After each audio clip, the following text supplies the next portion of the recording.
El lema de esta semana es Ingeniería del Desarrollo para una Argentina competitiva. Lo vamos a estructurar en 4 módulos. El módulo de energía, liderado por Ricardo Marcus, CEO de Tecpetrol. El módulo del agro, liderado por Pablo Noceda, que es el CEO de Molinos Agro.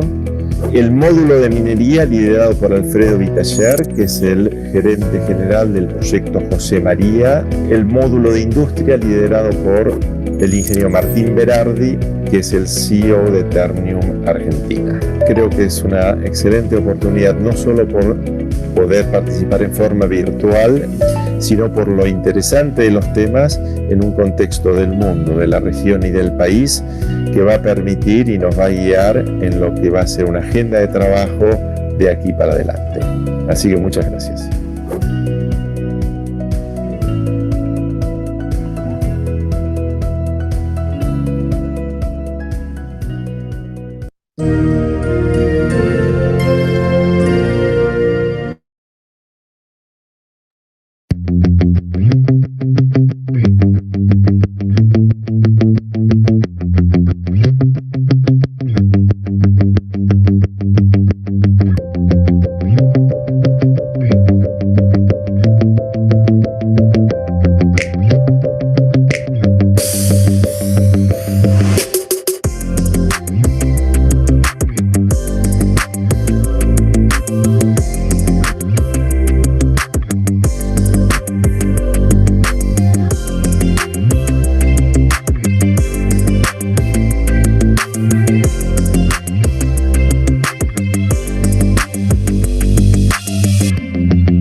lema de esta semana es Ingeniería del Desarrollo para una Argentina competitiva.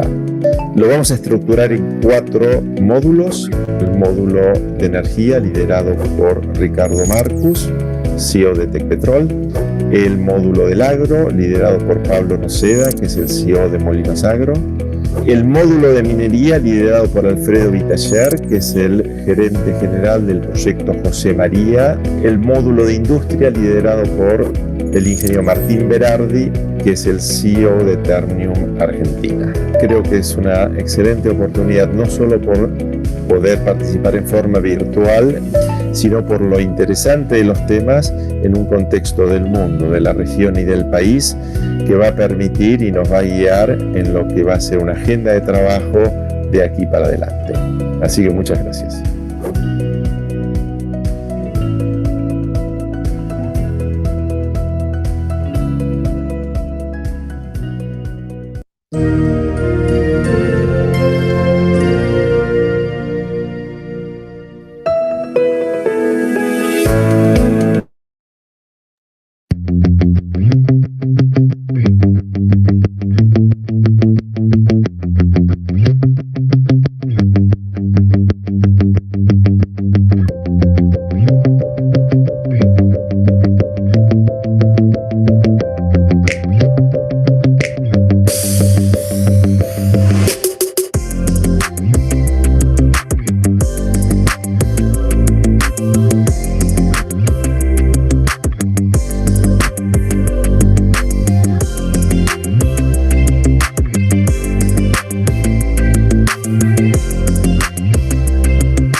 El lema de esta semana es Ingeniería del Desarrollo para una Argentina competitiva.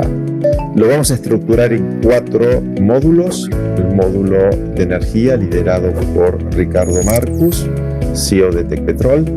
El módulo del agro, liderado por Pablo Noceda, que es el CEO de Molinos Agro. El módulo de minería, liderado por Alfredo Vitaller, que es el gerente general del proyecto José María. El módulo de industria, liderado por el ingeniero Martín Berardi, que es el CEO de Ternium Argentina. Creo que es una excelente oportunidad, no solo por poder participar en forma virtual, sino por lo interesante de los temas en un contexto del mundo, de la región y del país, que va a permitir y nos va a guiar en lo que va a ser una agenda de trabajo de aquí para adelante. Así que muchas gracias.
Bueno, vamos a comenzar.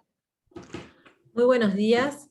Desde el Centro Argentino de Ingenieros les damos la bienvenida a una nueva CAI Talks. En el día de hoy tendremos el privilegio de escuchar la conversación entre el ingeniero Pablo Bereciartúa y Kirsten Dunlop. Dialogarán sobre el cambio climático en la nueva agenda europea. Kirsten Dunlop es directora ejecutiva del EIT Climate-KIC desde febrero de 2017, donde se unió al conglomerado australiano de servicios financieros Suncorp. Es una de las 16 expertas del grupo de expertos de Impacto Económico y Social de la investigación y la innovación, proporcionando asesoramiento independiente sobre cómo la futura política de investigación e innovación de la Unión Europea puede apoyar mejor el desarrollo sostenible y las prioridades de la Comisión Von Der Leyen.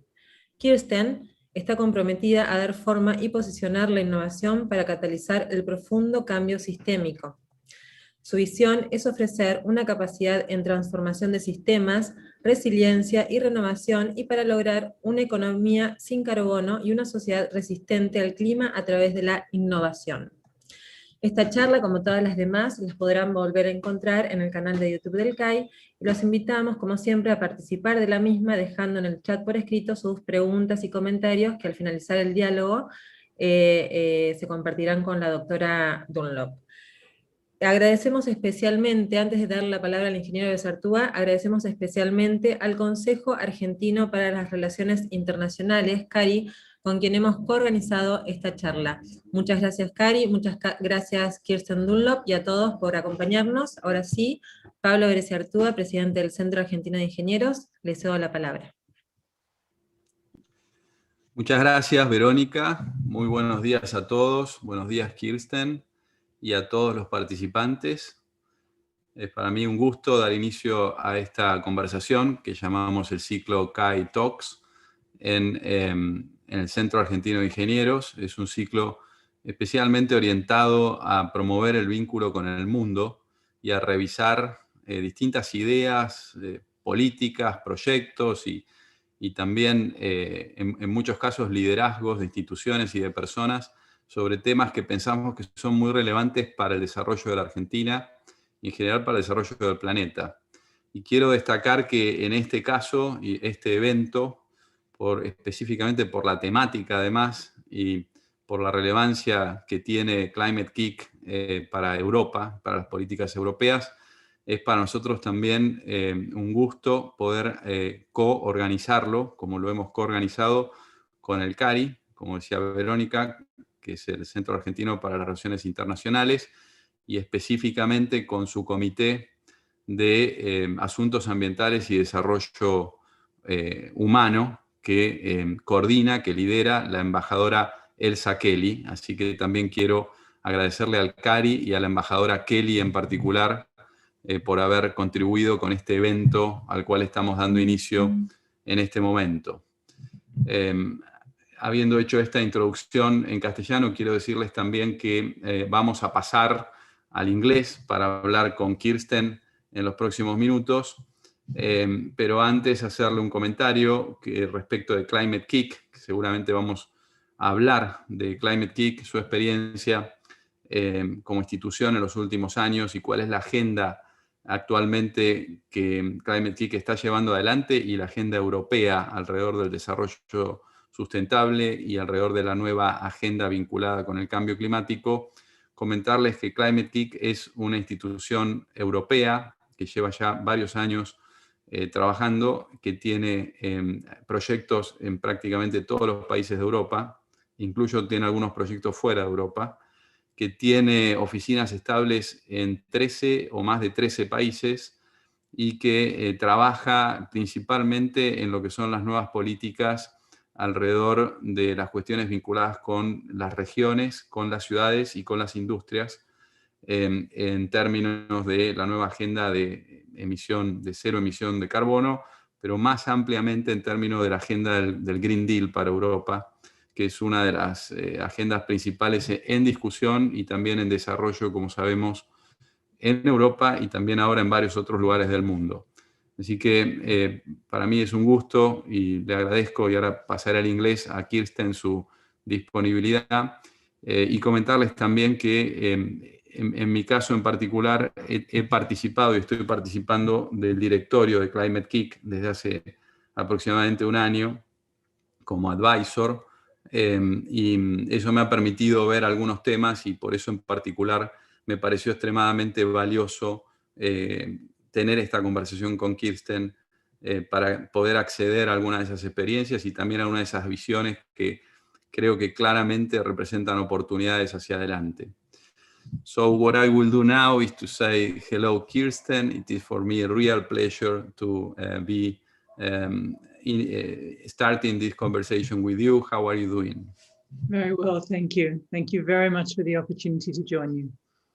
Okay, it's a real honor. We were doing the introduction in Spanish. I'd like to say also in English that we are organizing this conversation with you from the Argentinian Engineering Center, and also in agreement, it is being co-hosted with the Argentinian Center for Foreign Relations, which is an institution, is a key institution of our country with a very extended experience and work in developing some of the international agenda of Argentina. And in particular, we are doing this together with the Committee on Environmental and Human Development of the CAI institution. So I would like to thank also them for their contribution to this event. And with that frame, it is that I'd like to start with you, Kirsten, asking you if you can tell us what Climate-KIC is about. Yes, of course. So let me start with the name, because it isn't necessarily so easy to understand. The KIC refers to Knowledge Innovation Community. And essentially, we are an organization that acts as an intermediary between a number of different worlds. We are a public-private partnership. We are a not-for-profit and a for-profit. We're a not-for-profit organization that owns a for-profit. We grant make, we grant manage, we receive funds from the European Commission, and we sub-grant and re-grant to a number of different recipients, from city governments and regional governments or national governments, but also industry, large, small, medium-sized industry, and directly to startups and students. We act as an orchestrator of innovation, and our community is focused and our community contains about 450, a bit more, organizations, and they are made up of universities and applied technology or applied research, industry, SMEs, small and medium businesses, startups, city governments, regional governments. So our community is very reflective of the organizations that receive support for innovation. We're present in 13 official locations, but in Europe, but we operate in about 39 countries globally, always working through programs and projects. And our intermediary role is one around supporting a variety of aspects of innovation addressed to climate, both decarbonization across a number of major systems, particularly focused on hard to abate emissions. So, for example, land use, forestry, agriculture, urban construction, both new build and retrofit, mobility, transport, core materials like cement, steel, plastics, aluminium. And then for the financial system itself and the way in which the financial system drives or supports or hinders decarbonization, we've focused quite significantly on adaptation, innovation, as well as decarbonization. So that has us working in areas of land use, particularly the relationship between cities and regions and rural areas, and some of the complexities of agricultural basins or complexities of cities as stranded assets. We work in some aspects of marine and ports. And what I'm describing is vast. The red thread for what we do is a focus on systemic change and on the shaping, the making, and the deployment of innovation in such a way as to catalyze systems change as opposed to single point incremental initiatives. We do support and incubate and accelerate a lot of those individual solutions, but our activities as an organization is really focused now on how to combine them and deploy them in place-based portfolios, how to deploy them in value chains, how to bring an innovation system together so as to catalyze the scale of change that the world needs, the complexity of change that the world needs, and change that encompasses industrial systems, economic systems, technological systems, and human social change, social and behavioral change. And I would say that possibly the most important thing to understand about us is we are a community. We operate as an extended community. We have a very, very large body of alumni, now students or participants who live all over the world. We run a couple of major global initiatives, two of which are active in Argentina. One is the Climathon and the other is the Climate Launchpad. And we are deliberately placing ourselves in an advanced guard position. We are seeking to prototype different ways, new ways of doing innovation to address climate because we can, and because we know that the precedent of somebody doing something, showing how it's possible, is an important principle to enable fast followership and to build the confidence of businesses to begin to transform core business models, and of cities and regional governments to direct capital and policy making and procurement towards large-scale transformation. So this is very, very interesting. Can you share with us some examples on real-world projects that can showcase some of these ideas? Yes, of course. In 2019, we launched at the beginning of the year a sort of beta testing mode of what we call deep demonstrations, because we were very conscious that the discussion about climate action keeps getting stuck on the problem of seeing is believing. You can look at living labs in university campuses and see a fully net zero carbon home, but it's really hard to imagine how you're going to get from a single house to an entire city, or how you're going to get from one sustainable agriculture or regenerative agriculture testing site to entire global value chains. The deep demonstrations are concrete partnerships. We now have, 2 years on, 25 of them as relationships. Some of them are relationships with cities. We have worked with 15 cities across Europe, some very small, some very large. Some of them are relationships with regional governments, for example, in Ireland or in Andalusia or in the Dolomites. Some of them are relationships with provincial areas like Lower Silesia in Poland, looking at coal. Some of them are relationships with national governments, for example, the government of Slovenia working on full circularity across 5 industries by 2030. And some of them are relationships with industrial players looking to transform core business models like steel sector, coatings, or steel manufacturing and so on.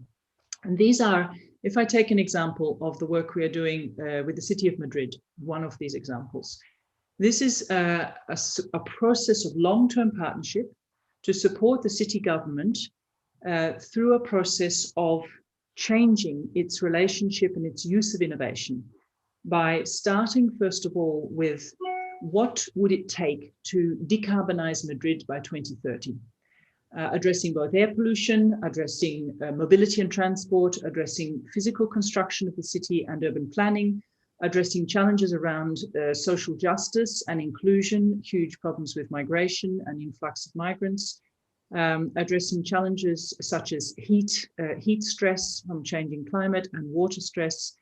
And how could that be done holistically, including in Madrid, the biggest new urban development in Europe in the next 10 years, which is in district Nueva Norte.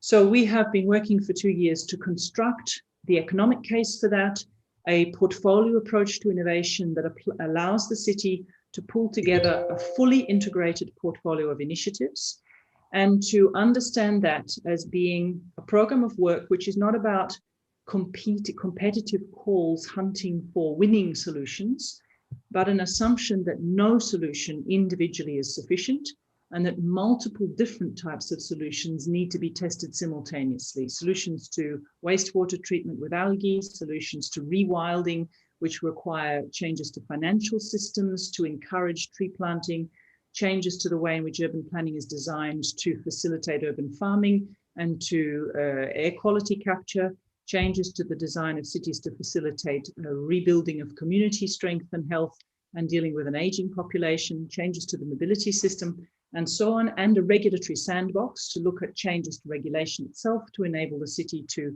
accelerate a lot of the solutions on, say, energy efficiency and mobility faster. And this is a piece of this portfolio is now already started, underway. There are 3 or 4 major areas that begin to be part of it. The work includes shaping up and placing the work within the context of the European Commission's COVID recovery and resilience planning. So it's bringing in large amounts of public funding, but also looking to catalyze large amounts of private funding. And roughly, the estimate is on this effort so far that the innovation efforts alone in the next 5 years will generate about 70,000 jobs and constitute something in the order of 32% return on investment. So it's also economically a reasonably strong argument. Now, the work is only beginning 2 years in. This is a 10-year program of work. Now the effort is really to fully activate the individual innovations, continue to hunt for new solutions, and begin to exercise a systematic approach of extracting learning from the innovations on the ground to feed into decision-making, into policy-making, into the regulatory change, and into capital allocation. So this is very interesting because the systemic change that you are talking about, I think is an idea that it has been shaping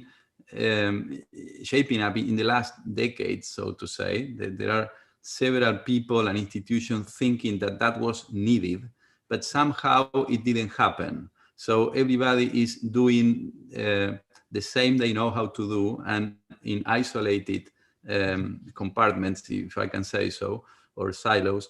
So what is the methodology to do that? So how do you deploy that in reality? What are typical actions that Climate-KIC is developing in order to achieve that goal in those deep demonstration cases, for example, that you were mentioning? Do you talk with the politicians? Do you get the private sector to invest in particular projects? How do you, for example, promote participation? What are, if you are able to mention the concrete or some of the methodologies and actions that actually catalyze that new way of thinking and of delivering, deploying solutions? Yeah, so we have introduced a methodology. It is very structural, and it's open to multiple variations depending on the place, but it has 4 elements that are really critically important. One is to shift. The first I would describe as a securing intention, securing an intent and creating a framework for action. And this constitutes shifting the center of gravity on innovation away from the supply of solutions to the demand, so that we firmly ground what it is that we're doing with innovation in terms of what is needed, including describing what is needed in terms of possibility, not necessarily probability, the possibility of a set of exponential shifts being required and related to one another. Here, the process is to support and facilitate a multi-party, multi-dimensional, multi-sector decision-making, and to create a common platform and a common framework to allow every single government decision-making body and every government department to come together and work together to construct a commonly held program, which sounds like an obvious and an easy thing. It is not. It's probably been, if I take the example of working with the government of Slovenia, it's been one of the greatest achievements to have 12 ministries construct something together and pass it into law so that it is strong enough to withstand political cycles. And it requires a massive amount of work in understanding emissions baselines, building economic cases, but particularly facilitating the co-construction of a framework for action that connects innovation directly to decision-making as an intention. So not innovation as a set of possible ideas and solutions that maybe will find some capital somewhere, scale up to market and maybe be useful, but a deliberate systematic use of innovation to learn and to build the confidence for change. And this methodology has come through experience in my past and the past of others working in industry, where the challenges of changing very large, successful global businesses are significant, and it cannot be done with the conventional methods of innovation. The second structural element is what I referred to before as the portfolio approach. And I do not mean by this a financial portfolio of spreading risk in a number of different investments. I mean a place-based, a real economy portfolio. So this is where you would consider the city of Madrid or the country of Slovenia as the territory for a portfolio. And we are working on 100, 200 innovations simultaneously activated and supported, where the assumption and the design here is to choose multiple diverse solutions and to test them simultaneously together with residents of cities or with small business owners or with planners and financial decision makers. And this means that we are shifting our logic from, it's probably the core of a more systemic approach, from assuming that if we can find the right kind of technology solutions and plug them into our existing world, we will decarbonize in time. It is working from the principle we will not decarbonize in time. We don't know how to do this kind of complex order of social change as well as economic and technological change. We would be best to design for the uncertainty that we face, and a portfolio gives us the best bet of learning as fast as possible from unexpected combinations of things in the contexts that need them. So the solutions that we are testing in Madrid are not necessarily the same as what we test in Vienna or Slovenia. They are specific and can adapt. The third key structural element is to take ownership for what we do with innovation. So it's not just about you develop solutions and you connect them to capital markets and then let the market sort it out. This is about closing the loop where we are using innovation experience systematically to learn and to extract in the efforts that we are doing with the rewilding of the city in old parts of the city where we are improving air quality, we're looking at urban farming, we're changing planning, we're working with local communities. What are we learning about the obstacles? What are we learning about the acceleration points? What are we learning about an unexpected set of combinations on retrofit, rewilding, and community health, and so on. And that decision making, that intelligence is being plugged into decision making. And the fourth element, this means we can learn. It means we have feedback loops. So the systems innovation means we are really paying attention to relationships. And then the fourth critical structural element is about changing the way capital invests in innovation and in climate change. And this is where we are working with an approach we call transformational capital, which is to bring capital in at the portfolio level. Because one of the greatest hindrances to working systemically is that money of all sorts, public granting money and private money, foundations and investment capital, is always looking for single investable projects, single bankable assets. And as soon as you have that downward force looking for singular, you are inherently stuck. You're stuck into departmental budget lines and sector decision-making. You're stuck into deliverables and outcomes within relatively narrow and constrained timeframes. So the structural shift here is to invest across a portfolio level so that you are loosening the relationship between the individual initiatives and the investment of support and creating space for those initiatives to learn faster and identify where are the more composite longer-term investable options that really will build value in new markets and new economies, but will achieve the sustainability outcomes we need. This is very interesting. And before we move into, I would like to know more about how you see the Green Deal and Europe, and not only Europe, North America now, in reality. And if you can share with us how you are seeing that agenda and also the if you want, the political framework for that. What may be changes that actually are going to be happening in the next few years, according to your view, and what may not, and where should be the priorities. But before moving into that, I'd like to ask you one more question about Climate-KIC, which is that a part of your portfolio, of Climate-KIC's portfolio, has also been helping in incubating startups, all the way from the Hyperloop to a drone or aviation company with innovation. So if you can share with us a little bit of that experience and maybe some learning lessons out of promoting innovation and new companies for, let's say, the real activity of an upcoming new, so to say, private sector. What is the Climate-KIC experience into that?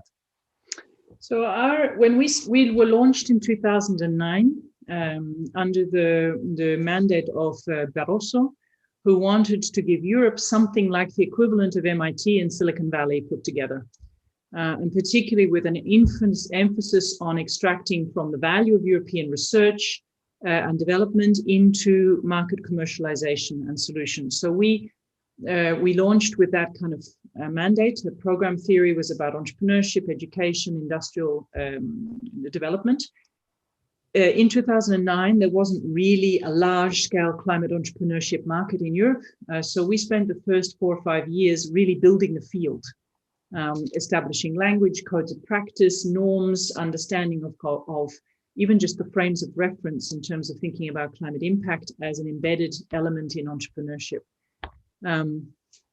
And I would say, as with many organizations that are given a mandate to work on innovation and then a broad societal area, the emphasis has been and was for us for many years very much technology driven, technology optimistic, and because of some of the defaults on public money, also incremental often. You know, some of the solutions really are breakthrough solutions, and our principal learning is that they need long time frames, way longer than we like to think, especially if we're thinking in a fast-paced venture capital mode. Those that do not default down to incrementalism or are captured by markets, some of other markets.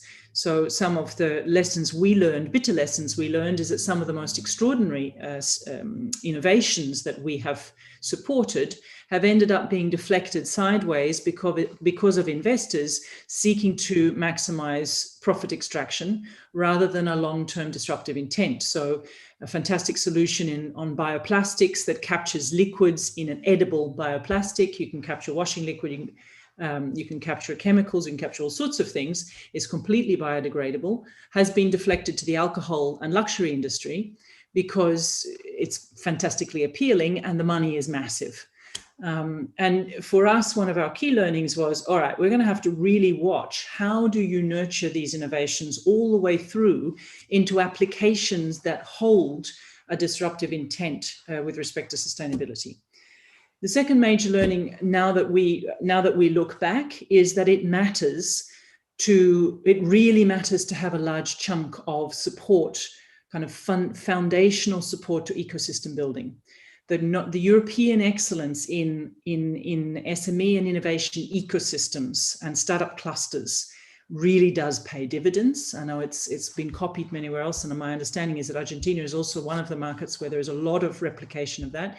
It matters enormously now as we get to the need to deploy multiple mid-scale solutions into contexts that require local specificity, where we cannot apply one solution, one size fits all on agricultural change or desertification or humidity or heat stress across everywhere. We need a plurality of solutions that are slightly adapting and learning from one another.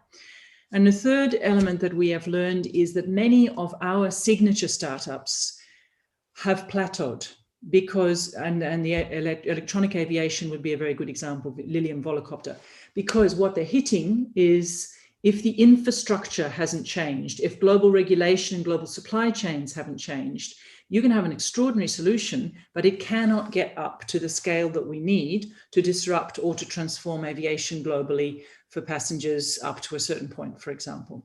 So at that point, you really need the ongoing support and the design of innovation to innovate the infrastructure, innovate the entire regulatory and logistics and supply chain system with you as you go, so that you can break the sound barrier and really get through. And this is where we're now placing an enormous amount of our focus as an organization that understands how to support entrepreneurs, but is particularly seeking to give more and more opportunities for large-scale, rapid proof of concept, trying to really work with our learnings to deflect venture capital away, so that we keep a lot of the kind of more substantive structural change held together and close to impact-aligned funding, and really investing now around the infrastructure changes and the kind of logistics and supply chain changes that are required to enable scaling. Very, very interesting. Just before we move on, can you share with us how many startups were somehow touched by Climate-KIC? Over the years, nearly 5,000. So we're about 4,700 now growing. We've got another batch this year, so it'll be about 5,000 by the end of this year. And overall, we have catalyzed in 3.4 billion of capital in terms of follow-on investments and follow-on kind of follow-through spillover effects around those startups. So it's not huge compared to really what's needed, but it's a decent start in learning what to do and what not to do over the last 10 years. Yeah, absolutely. I'm pretty sure there should be a lot of things to analyze and to learn from such an amount of cases. But maybe, yeah. Pablo, just one thing I forgot, which does not make me popular when I speak at our startup events. There's another thing that we have learned, and that is the world of acceleration and incubation tends to be focused on heroes' journeys. You know, the individual strong entrepreneur who came up with a brilliant idea, built a company, had the courage to follow it through. If there's one of the biggest learnings, this is not about heroes' journeys. We are not going to solve climate change with a lot of individual heroes hunting to create a pedestal and to kind of be successful in those terms. This is about collaboration, deep, radical, unexpected collaborations, building multiple businesses together into composite things. And we globally, in terms of standard innovation practice, we have not been training entrepreneurs to think like that. We don't do it at universities, we don't do it in startup boot camps, we don't do it in accelerator programs. So this has been a huge shift. We really need to teach people to work with each other rather than kind of run the hero journey. That's again, quite substantial, I think. So let's move to a larger scale, and where collaboration is actually a part of the game, because collaboration is trust, and it should be the outcome of political environment, of political work, so to say. So I'd like to ask you, how do you see, and also if you can share with us, where is Europe standing right now regarding the Green Deal, so to say, set of policies? What do you see and is happening in that agenda? And is it a real change? Do you see that as a real change? Are we going to be seeing a significant difference in the way things are done in the next few years as a consequence of this agenda, or not? Well, that's a very good question. There's many things that could be said here. First of all, I think the short answer is yes, we will. Is it enough? Probably not. But there is a space for corrective action as we realize that it's not enough. That is significantly more enabling of success than many other frameworks that I am seeing. So in Europe, the distinguishing features of the Green Deal is that Europe has committed to the fact that climate, social change, economic change, and technology change need to be dealt with together, and that they need a set of bold commitments, or at least as bold as politically possible commitments, to enable that kind of directional intention and directional force to travel, to converge.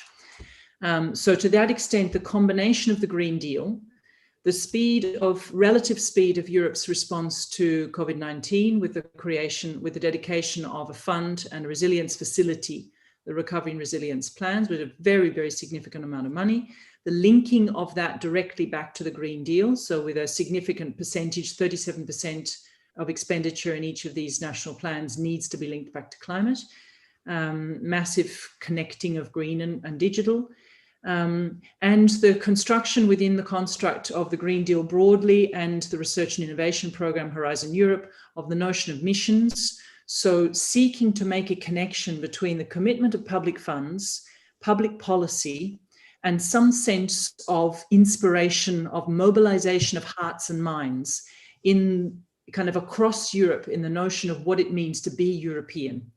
That is bold. It's certainly different from the prior commission, very focused on economic rationalism and market forces and the kind of, the market will solve the big problems we have. This is taking by both hands the fact that we are not going to solve this without a very, very strong directional intent towards something much more systemic. There's a material difference in calling out the need for systemic approaches and in calling out the need for a shift away from a purely technocratic approach, that this has to be social, it has to be done with people, it has to acknowledge that democracy is likely to be the number one victim of climate change unless we're very, very careful. And it has to begin to embrace, and this is where something like Ursula von der Leyen's project on the new European Bauhaus becomes very interesting. It needs to begin to embrace both the multiple dimensions of our lives, not just science and technology, but arts, media, culture, aesthetics. We need to combine an emotional response to living and working sustainably together with a practical, logical, rational approach. So in that sense, there's a material difference. Where I think there are challenges is that the targets are not bold enough. The European climate law that was passed 2 weeks ago is 55% reduction. So it's an improvement from 40%, 55% reduction in emissions by 2030. And there's a big law, legislative process going through on what's called the Fit for 55% package.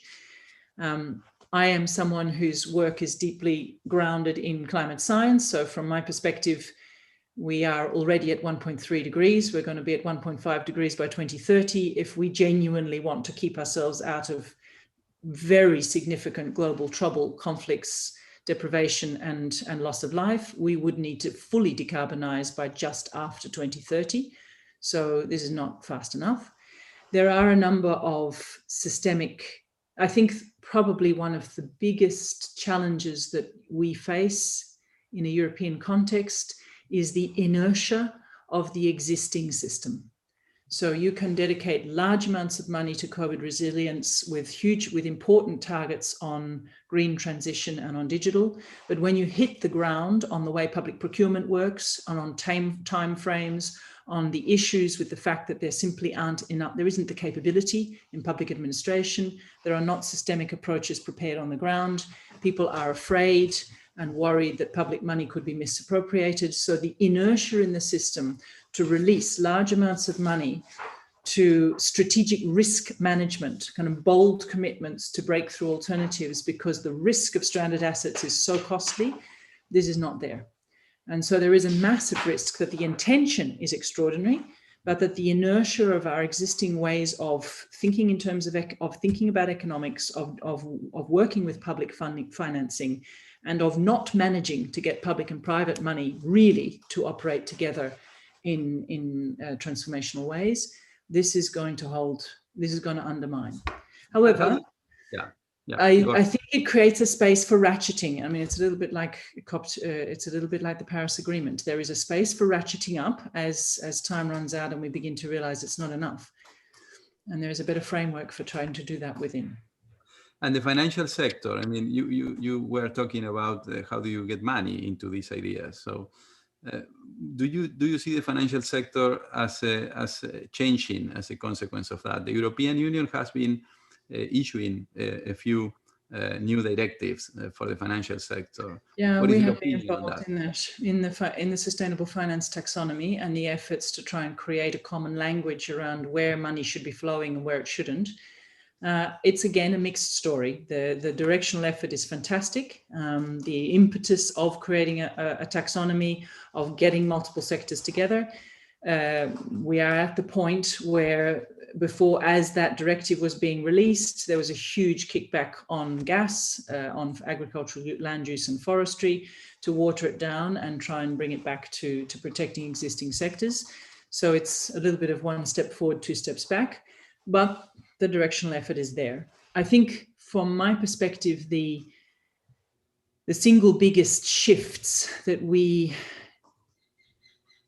the European program of work and the Green Deal, the missions, the Climate Pact, the climate law provides a validating, credentialing, legitimizing environment for is a massive push into institutional finance to really start to challenge. I mean, one of the things that we've launched as a bottom-up initiative is a movement focused on Have the Conversation, which is about intergenerational conversations to ask people, do you know how many degrees of global warming your pension is currently supporting? Most pensions are supporting between 2 and 6 degrees of global warming in terms of the investment profile.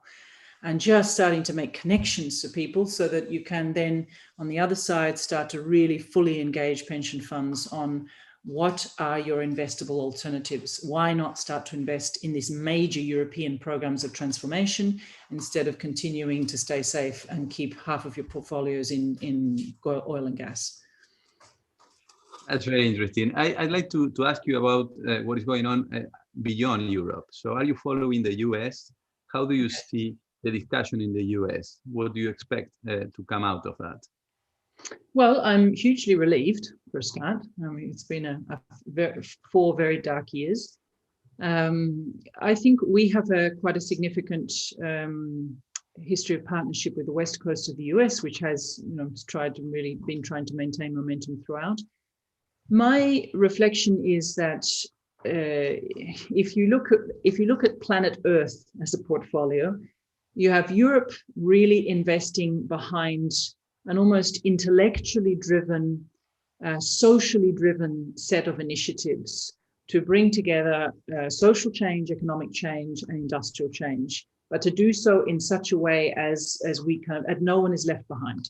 You have the US almost the opposite. It's in a global portfolio. The US is really about, at least I continue to hear and see the signals that the US is still firmly grounded in the notion of market forces and kind of working out how to shift the market forces in such a way as to get impetus to come alongside and fast enough.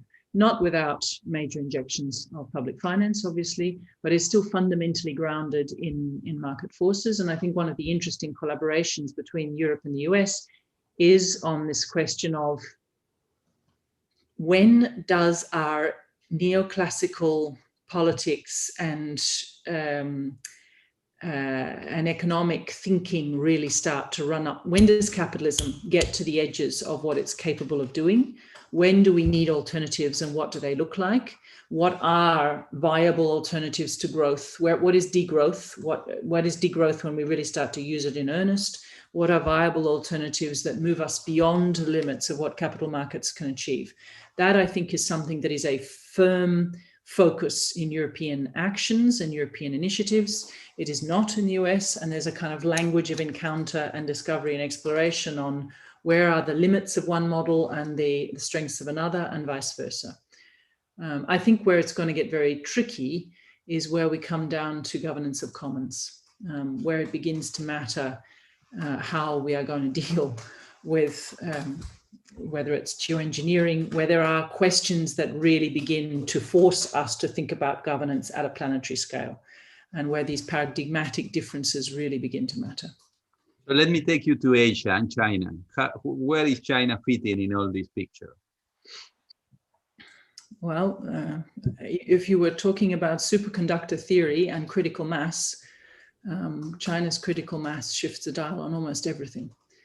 So I think we are struggling a little bit with a desire to partner with China and the rather challenging politics at the moment and tensions that are growing, sadly, at a time when we can ill afford that globally.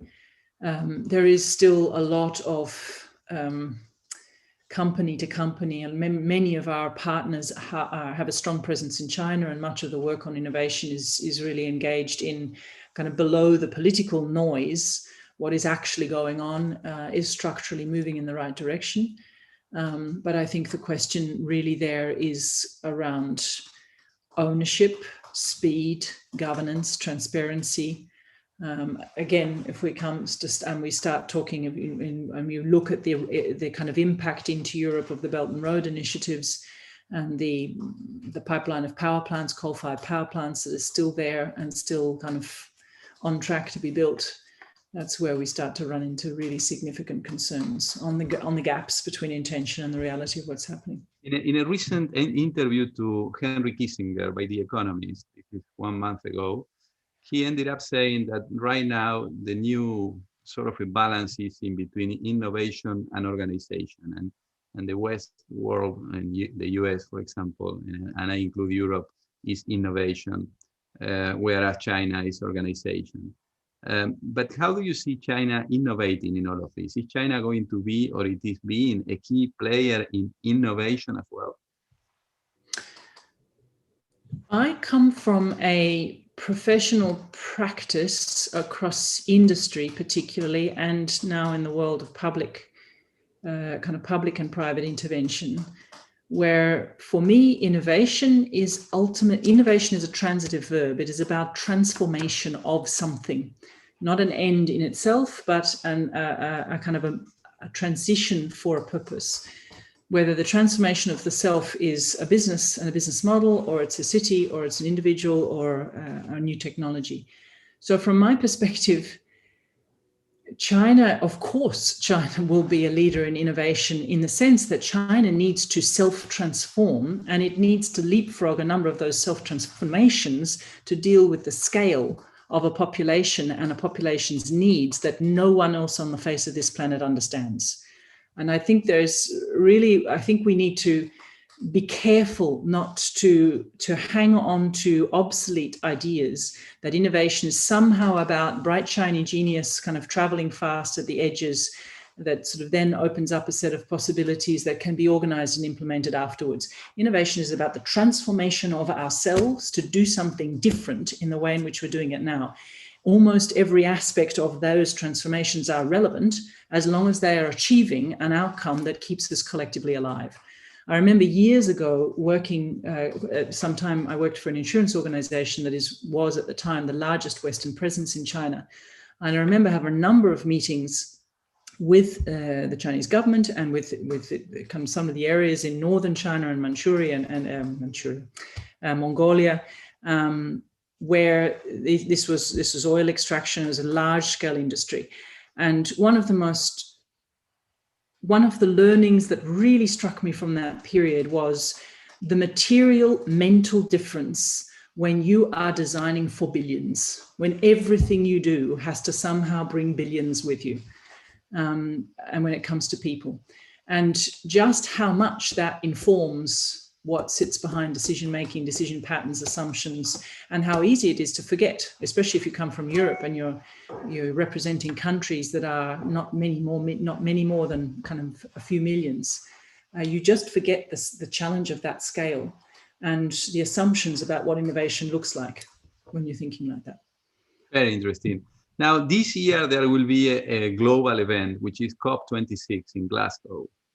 So would you and Europe expect as an outcome of this COP? Well, what we expect and what we hope are not necessarily the same thing. I think there's a major question as to whether it's going to take place. How is it going to take place, first of all, which is probably going to seriously shape what happens. We had been working for COP26 last year working with the UNFCCC to really try to bring definitively into the process civil society.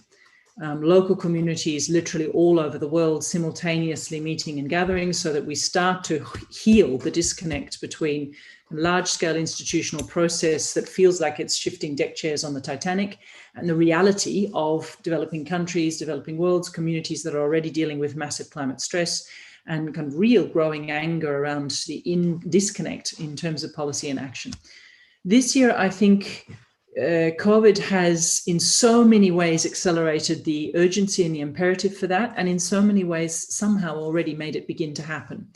So here I think the opportunity we have is to try to really connect the wiring between the shift in language from climate change to climate emergency, the shift in language from emergency associated with climate to a broader construct and comprehension of global emergency, and a sense of the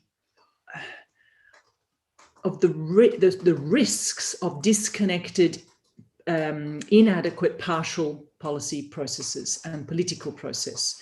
I think that the risk, so there's a sort of a set of possibilities around making some of those connections, and at least in part, releasing energy and action behind them, whether it's through bilateral, trilateral agreements between countries, across continents, across communities or innovators or capital providers and so on.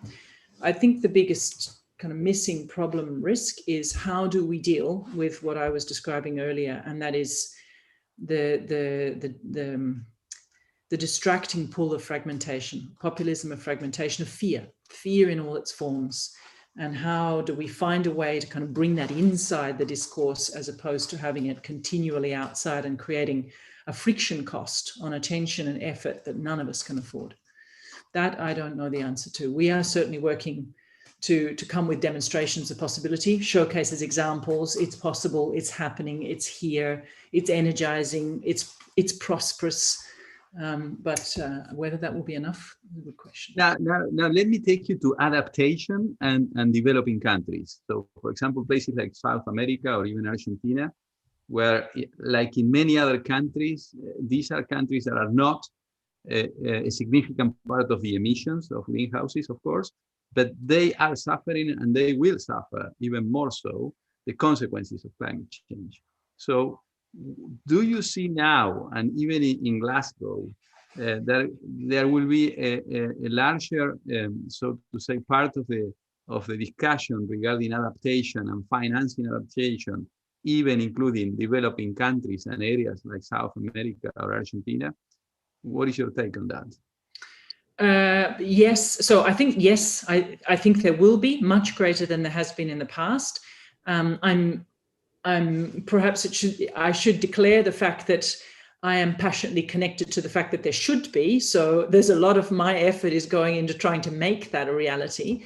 But for example, as part of the European package, there is just the whole Green Deal package is the launch of the EU adaptation strategy, with a very kind of, again, explicitly connecting climate adaptation and missions to policy making and finance in a way that hasn't been so systematic, hasn't been passed into law, hasn't been done explicitly as part of a necessary climate response, not a sort of plan B, but just as important as plan A.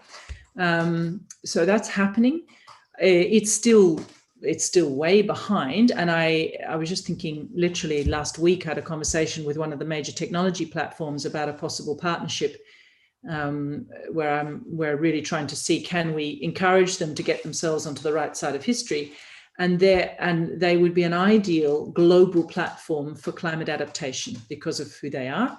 And their reaction was immediately, well, but that's not the A game. The A game is mitigation. You know, we don't really want to be involved in adaptation because that doesn't feel like it's the kind of, that's where the leading edge is. And just trying to explain, well, no, climate adaptation is actually the space where you see people understand what climate change means for the first time, because it really, the penny drops. And all of a sudden you release energy and action towards climate innovation. And actually adaptation responses are connecting up with mitigation responses very, very fast. They are simply different ends of the same spectrum when it comes to both technologies and business model design and economic systems and the design of circularity and so on. So I think it's coming. It's still too slow. And sadly, it's still too linked to the human kind of instinct for waiting to the last possible minute and needing a crisis before you can collectivize action. But it is coming. And I think for developing countries, if I look at, say, what we're leading with Climate Launchpad or Climathon, where the greatest sources of innovation and richness around leapfrogging is developing countries' adaptation. There's a huge, huge richness in terms of the quality of new ideas, the quality of new thinking, the applicability of those ideas, and it's really being driven by adaptation responses that are seeking to leapfrog way forward. And that's particularly in agriculture and land use, forestry, even kind of urban construction and so on. So I'm hopeful, but I'm also very determined. Perhaps that biases my sense of what's happening. Very nice, and a lot of ideas, and I think it's a very valuable perspective to see how you are seeing that, because many people are expecting the COP26 to be a turning point in that discussion, basically in fostering new ways of thinking, and also financing, of course, adaptation, because there is also a huge opportunity around that. Because if you put together interesting and deep adaptation projects in many economies, you can use that money in a very profitable fashion, I have to say, to increase productivity and improve the capacity of many economies, regional economies, even national economies.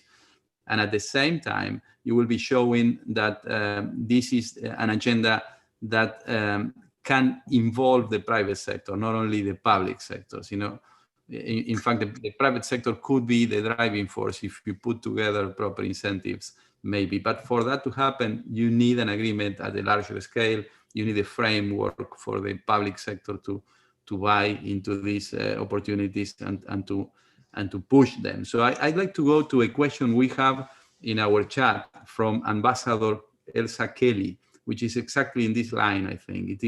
The question is, what is the role of the public sector in the major effort towards changing the social, economic, industrial, and financial system for attaining the climate change goals for 2030 and 2050? This is a zero carbon global economy. Well, I would say a couple. One is rulemaking.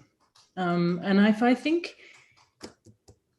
there are several responses I would want to give. One is rulemaking, another has to do with capability, and another has to do with market signals.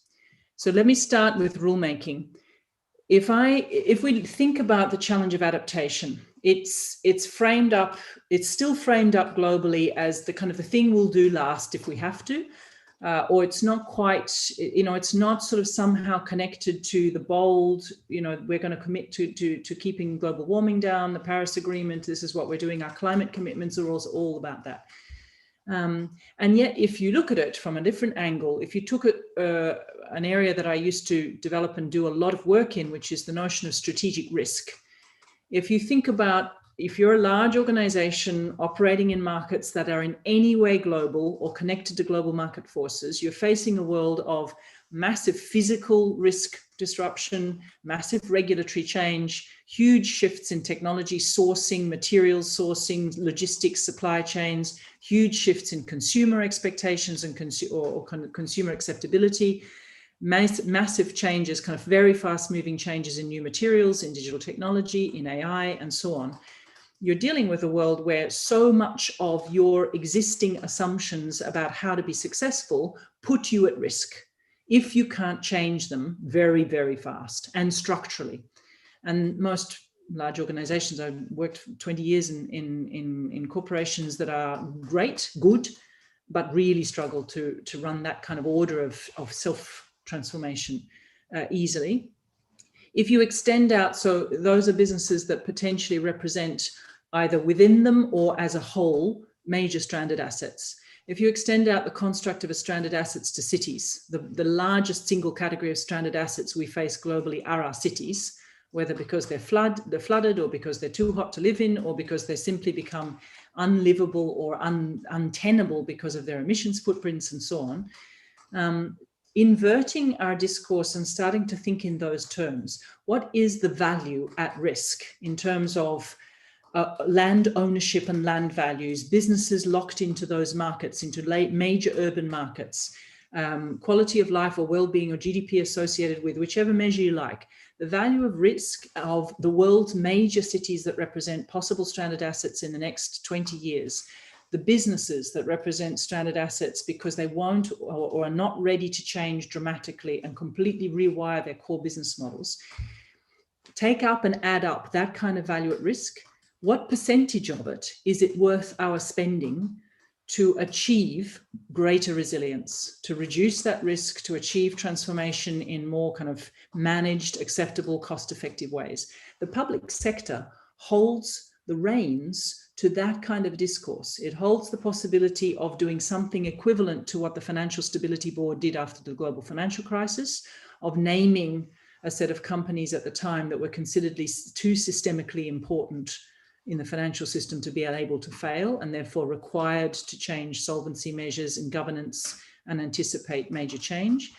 The public sector can begin to move in as holders, as collectively institutions that determine lawmaking and rulemaking can start to name the global value chains that are too systemically important to stay high emissions or to stay unresilient, whether it's food systems or so on. Then there's the question of capability, and I'll come to that last. I think the second question is around market signal.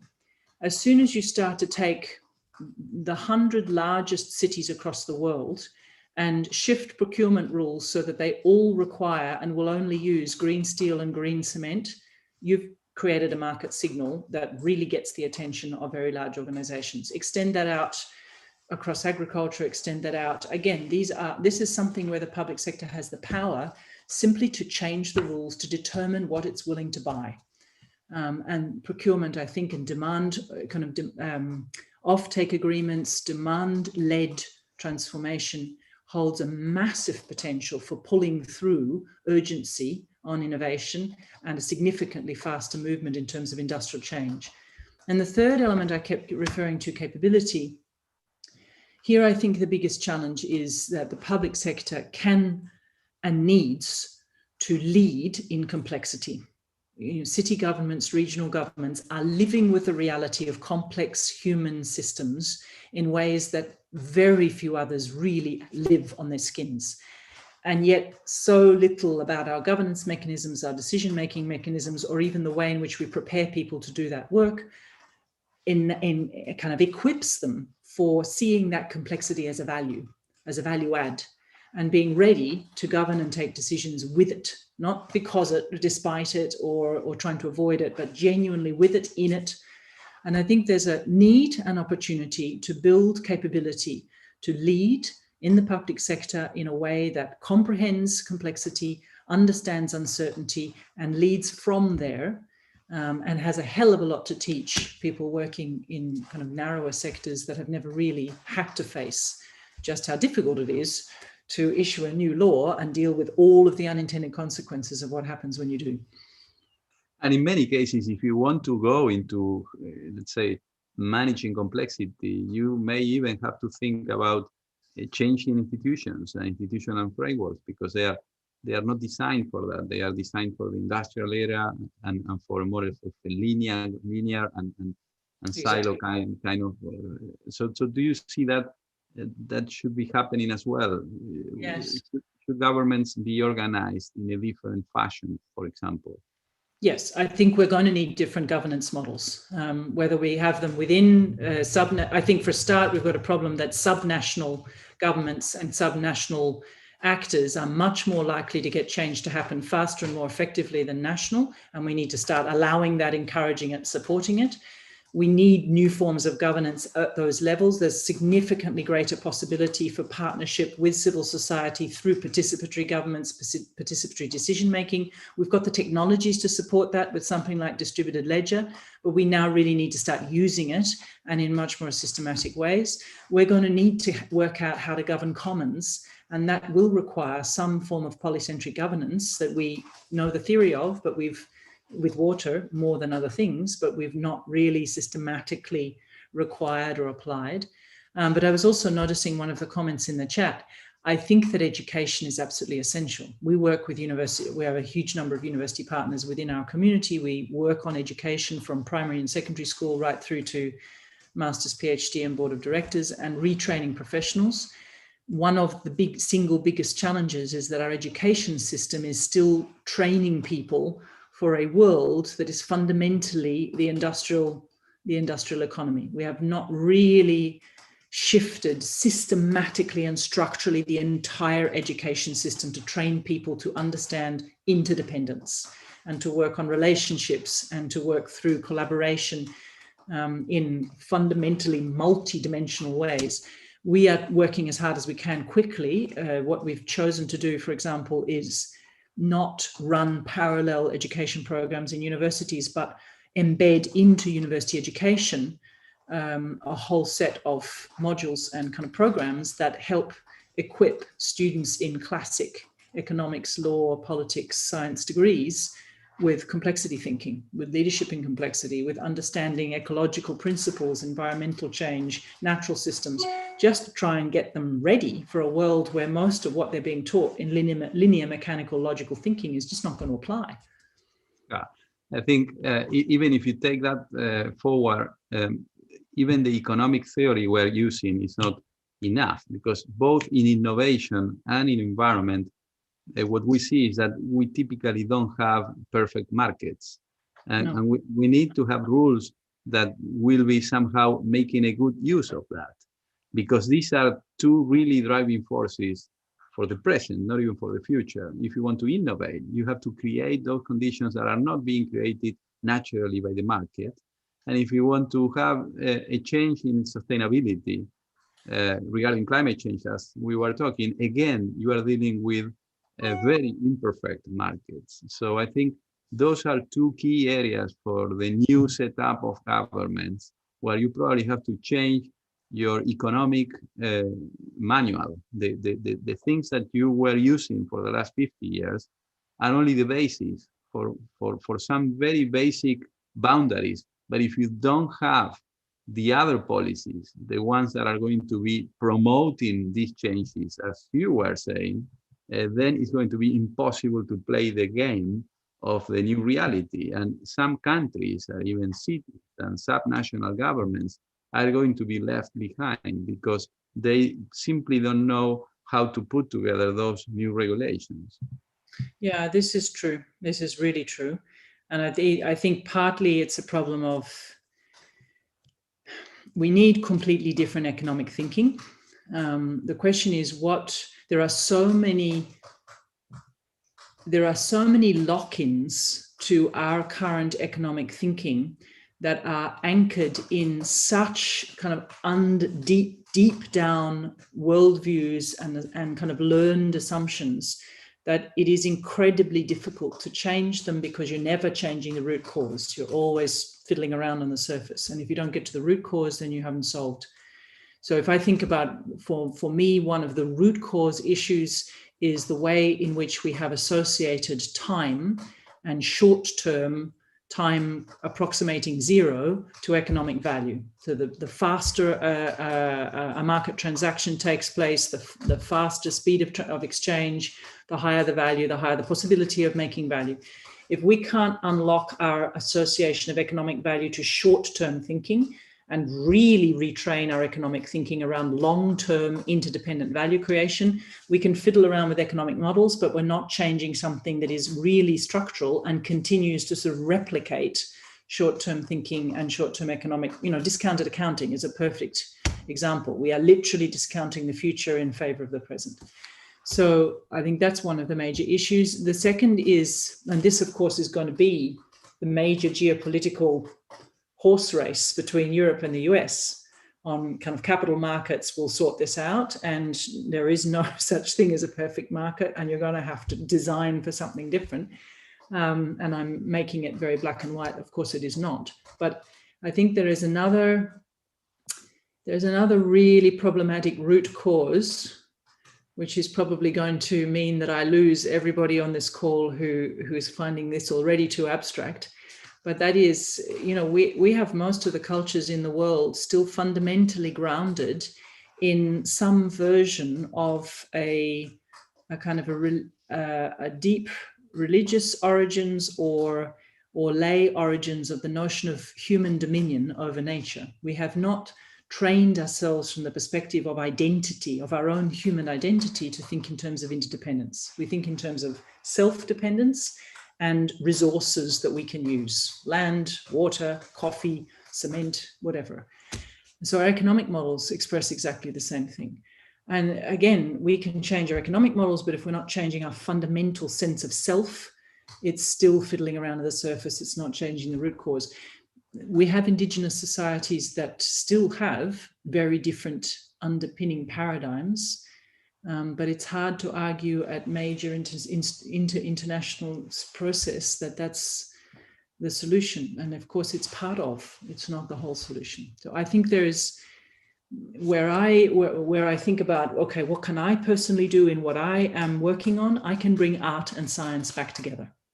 There is something about bringing back the two sides of our brain and bringing back discourses of epistemology, of ways of knowing and ways of understanding that can help us weave back in together some of the things we need in order to open up to different economic models, relationships with time and economic value, and economic models based on interdependencies.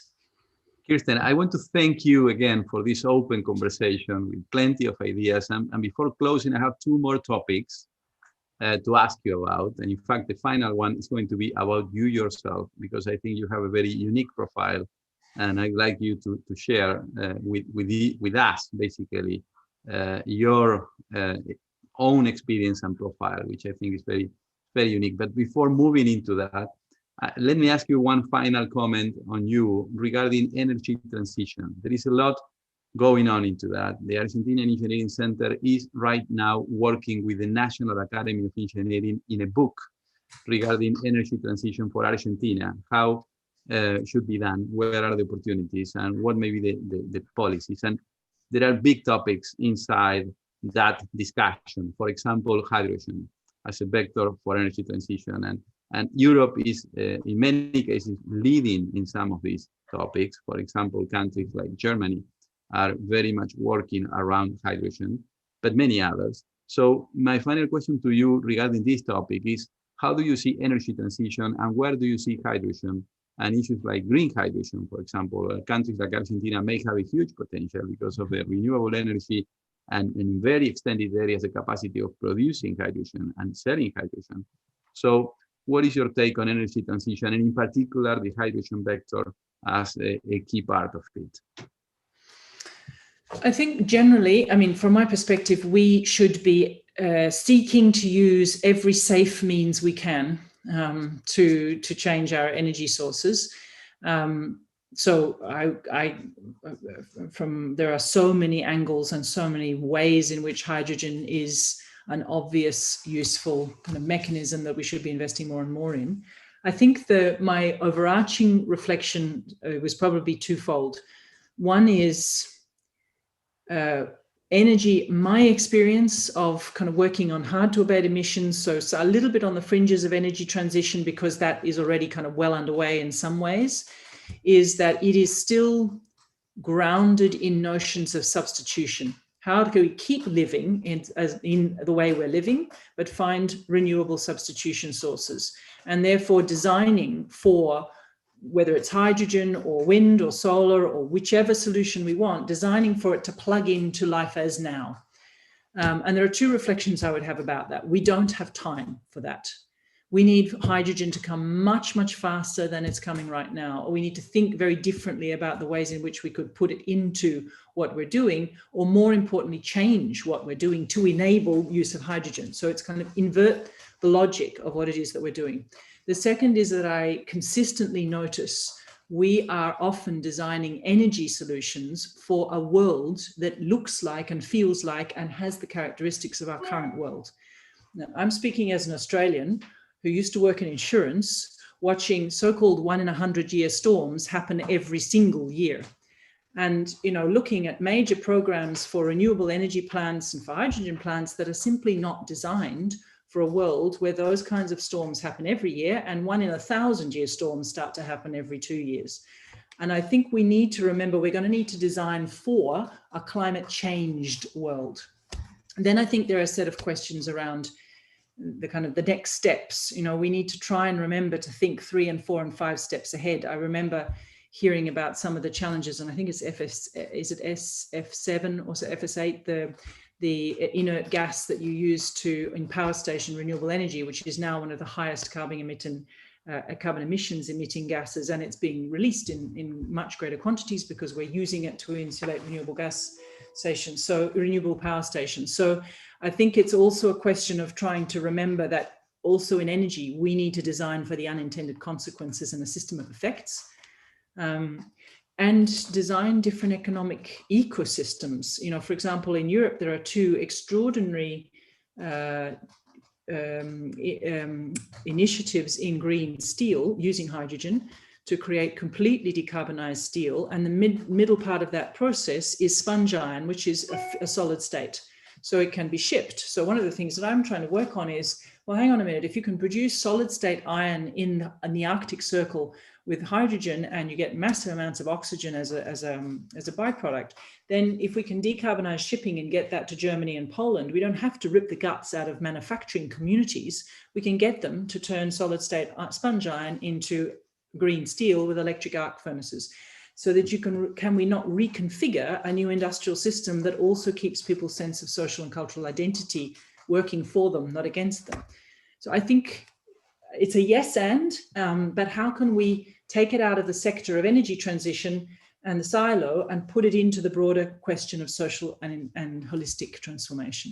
It's been a great window to the future and hopefully to the near future, all the things that you are mentioning right now. Let me finish with asking you about yourself. So if you can share with us what is your journey and what has been your education and your experience, and how is it that you are right now leading such an interesting and large-scale institution with these goals? So who is Kirsten Dunlop and what is your background?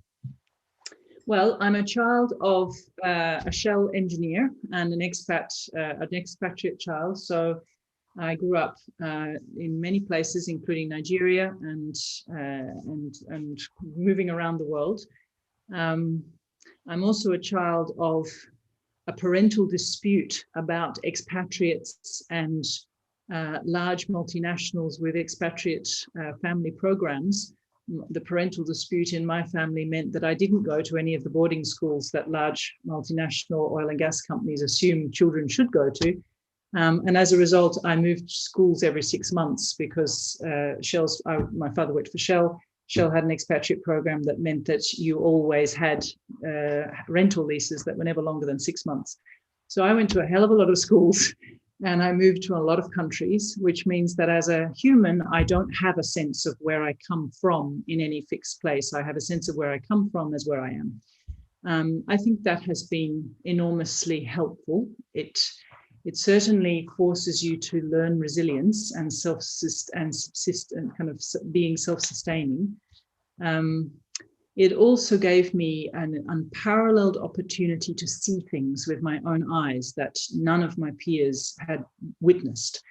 And for me, what that triggered was an interest in reading across. So I was interested in reading across the relationship between different disciplines, for example, economics, history, culture, urbanism, art, politics, and much of my life has been really sustained by that. So I taught in universities for years, teaching cultural history, the relationship between medieval Italian and Renaissance cities and the political and economic systems that were formed by them and gave birth to them. I moved into consulting in Italy and found myself as a humanist working with boards of directors to think towards the future and think about navigating very discontinuous and strange futures. I was charged with building an innovation program for one of the large global insurers and discovered how much wisdom is inherent in large organizations that foster deep, long employment relationships that's simply untapped, if you can really put it together. I had the privilege of being given the responsibility for education and learning and innovation together, and discovering that if you can actually design for learning and innovation together, you unlock enormous potential, because one is essentially the two sides of the same coin. You need one to make the other possible. And I have had a remarkable set of opportunities handed to me in working with big corporations on the idea of strategic innovation, on kind of the courage to consider the possibility of a discontinuous future and build a capability for being prepared. And being prepared through partnerships, options, alliances, using and designing innovation differently. And it's really that pathway that led me to be requested to take on the role I'm in now and see if I could apply that experience and learning working with large-scale corporations to the challenge of changing cities or changing agricultural value chains or global value chains and public policy. It's been a humbling experience, and certainly one in which some things keep repeating. The problem of capability, how we equip ourselves with the skills and the mindsets to face into our future, the replicating pattern of the gap between good intention, which so often it takes you years to prepare the ground and to get it there, but then the gap with the reality of immune systems and immune system responses. And I guess the constant learning of humility on how to accept that we are fundamentally human and design for ourselves instead of trying to design despite ourselves. Thank you so very much, Kirsten. I think it's been a great talk and conversation. I'm pretty sure that all these ideas will keep evolving, and we may be able to talk again in the near future and find that some of them are changing the reality of people and cities, regions, industries. I think we are in a turning point. Many things are changing globally. Probably the pandemic is going to be catalyzing some of these changes.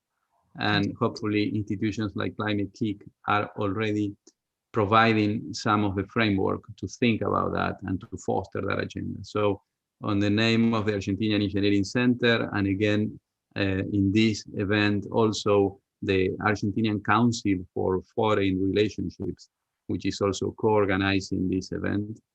I'd like to thank you for all these exchanges of ideas, and also invite you, as Ambassador Kelly is saying in the chat, to probably future exchanges with Climate-KIC and you regarding ideas and concrete projects in Argentina and elsewhere.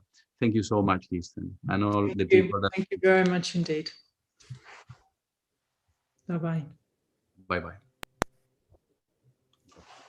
Bye-bye.